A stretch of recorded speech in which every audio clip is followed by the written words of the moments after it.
Casse-tête, devinette, mots croisés. Mario Dumont a la solution à tout.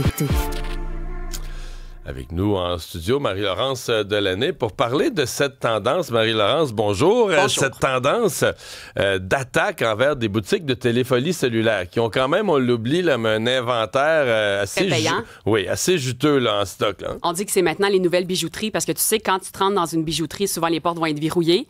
Et là, maintenant, de plus en plus, les entreprises vont verrouiller les portes des TELUS, Vidéotron, Bell, Rogers. Là, on parle pas de ceux qui se trouvent dans les centres commerciaux, évidemment. Là, vraiment les boutiques qui ont pignon sur rue parce qu'il y a de plus en plus de vols. Le SPVM parle d'un retour un peu à 2022, où en 2022, il y a 3 ans à Montréal, il y avait, dans le Grand Montréal, en fait, là, il y avait eu vraiment une série de braquages de téléphones cellulaires. Qui se passe comment si tu nous le décrivais? Là? Qu'est-ce qui arrive? Ça c'est super rapide. Même chose. Oui, ça prend 3 minutes maximum. C'est tout le temps un peu la même chose. Là. C'est souvent que c'est un jeune, donc un mineur, qui va se présenter. Puis comme maintenant, on verrouille les portes, il doit trouver un prétexte, par exemple, pour rentrer dans le magasin.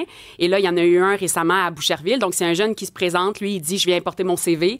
Donc, au moment où il arrive, on lui ouvre la porte, il donne son CV, puis là, il met son pied dans la porte. Et là, les autres personnes arrivent, donc cagoulées, armées aussi, parce qu'on parle vraiment d'armes à feu, de taser, de poivre de Cayenne. Les gens entrent, ils prennent tout ce qu'ils peuvent dans le magasin, donc des téléphones, des tablettes, des montres intelligentes. Ensuite, ils sortent, puis il y a une autre personne, souvent une 5e personne, qui va les attendre, donc, dans le véhicule. C'est comme ça que ça fonctionne. Puis on me dit même que c'est, dans la plupart des cas, parce qu'il y a eu plusieurs événements similaires dans le Grand Montréal, autant Rive-Nord, Montréal, Rive-Sud dans les derniers mois.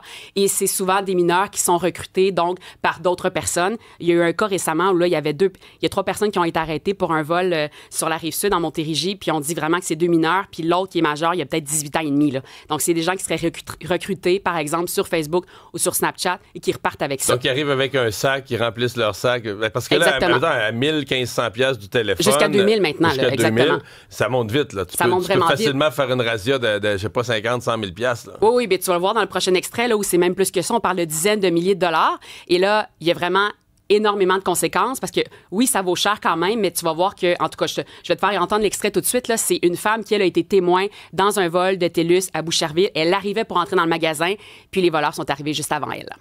Les voleurs sont arrivés en courant comme ça. Il y avait des chiennes blanches avec des cagoules noires. Ils sont arrivés en courant comme ça. Je les ai vus, là, ils ont tourné le coin, puis ils ont rushé dans le TELUS là, avec des armes, puis tout. Là. Ça s'est fait très, très vite. Un gros 2-3 minutes, pas plus. La gérante dit qu'ils sont partis pour environ 30-40 000 en valeur monétaire.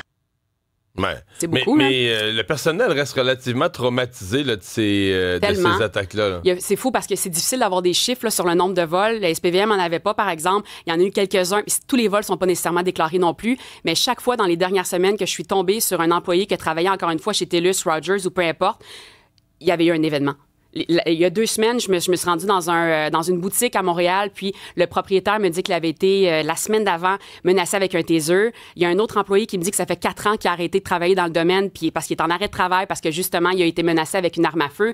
C'est fou à quel point il y a des arrêts de travail. Il y a une femme qui me dit qu'elle a complètement changé de milieu. Son mari travaille encore pour une entreprise de télécommunications, puis lui, il a été victime de 2 braquages.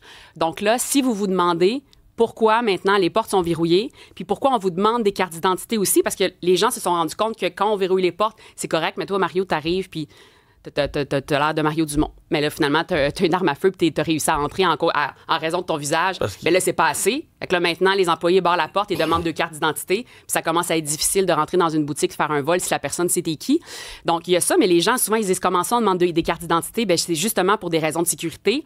Mais il faut quand même que les entreprises se peaufinent davantage, parce que là, l'exemple que vous avez eu à Boucherville, il y a que là, comment ils les revendent, là? Parce que s'il y avait un moyen de dire, tu sais, ces numéros-là, mettons, ces appareils-là ont un numéro de série, un peu comme les Tesla qu'à distance, tu peux désactiver, là. Exactement. Mais c'est ça maintenant qu'on fait. Les désactiver à distance, donc ça donne absolument rien des volets, là. Tu sais, les appareils volés, on les scrape à distance. Au départ, c'est que c'est beaucoup de défaire l'appareil puis de revendre les pièces de l'appareil parce que ça vaut vraiment quelque chose. C'est pas nécessairement pour réutiliser le téléphone parce que justement, Bell, ce qu'on me dit, c'est que parmi les mesures de sécurité, outre que de barrer les portes puis demander des cartes d'identité, ce qu'on fait, c'est qu'on verrouille les appareils, on les bloque carrément. Donc, le voleur qui va partir avec les appareils pourra pas les utiliser pendant 2 mois minimum. Fait qu'il y aura plus de valeur nécessairement pour la revente. Puis, l'exemple que vous avez eu tantôt à Boucherville, là, ce qu'on me dit, c'est que les appareils téléphoniques, donc, eux avaient des AirTags, des appareils de géolocalisation, et les voleurs s'en seraient rendus compte comme peut-être pas loin, très loin de l'autoroute. Ils ont abandonné les appareils-là. Finalement, la police en a arrêté un, ils en ont arrêté 2 autres, puis l'enquête se poursuit, puis il pourrait avoir des liens avec d'autres. Mais juste... là, ceux qui sont arrêtés, là, c'est l'enfer, ce qu'ils vont vivre, là, des années en prison. Ça, ouais, c'est fou, hein? Non, mais ils font pitié. Déjà, ils vont arriver. Puis là, leur avocat va dire libération avant procès. Puis le final au procès. Pourquoi il n'y aura jamais aucune conséquence. Pourquoi tu penses qu'il faut en faire avec des mineurs? C'est vrai, avec des mineurs, non seulement ils n'auront pas de conséquences, peut-être des félicitations puis un candé. Mais c'est exactement ça. C'est pour ça que c'est facile de recruter des mineurs. Après ça, tu fais un coup d'argent, tu sais. Puis après ça, tu dis, tu n'auras pas de conséquences parce que justement, tu as moins de 18 ans. Mais en général, les peines. Mais si j'ai le temps, j'aimerais ça faire quand même entendre un extrait d'une. Elle a été victime d'un braquage. Là, c'est arrivé en 2019. À l'époque, en 2019, on ne verrouillait pas les portes. Donc, ça a été plus facile pour les voleurs d'entrer. C'était en plein jour, encore une fois, au TELUS de Boucherville.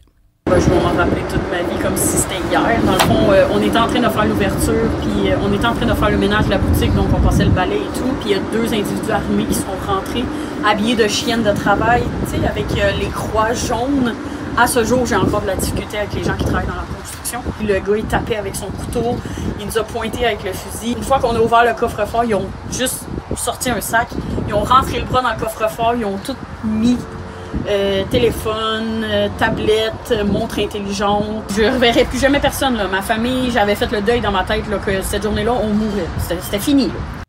Elle est en arrêt de travail. Couteau, là. Fusil, couteau. Et puis, comme elle dit, pendant qu'elle ouvrait le coffre-fort, elle était tellement nerveuse, elle avait de la difficulté. Fait que le voleur, il tapait avec le couteau. Puis c'était un couteau de boucher. Puis l'autre, un fusil. Puis c'était un vrai. Tu sais, des fois, on peut se dire c'est peut-être pas des vraies armes à feu, mais ça a été confirmé par les policiers. C'était une vraie arme. Là, mais ça, tu peux être suivi toute ta vie en psychologie pour choc post-traumatique avec ça. Elle a été en arrêt de travail pendant 1 an. Puis elle a dit, je sais même pas si je vais être capable. Récemment, elle se disait encore ça, si je vais être capable de travailler dans le public un jour.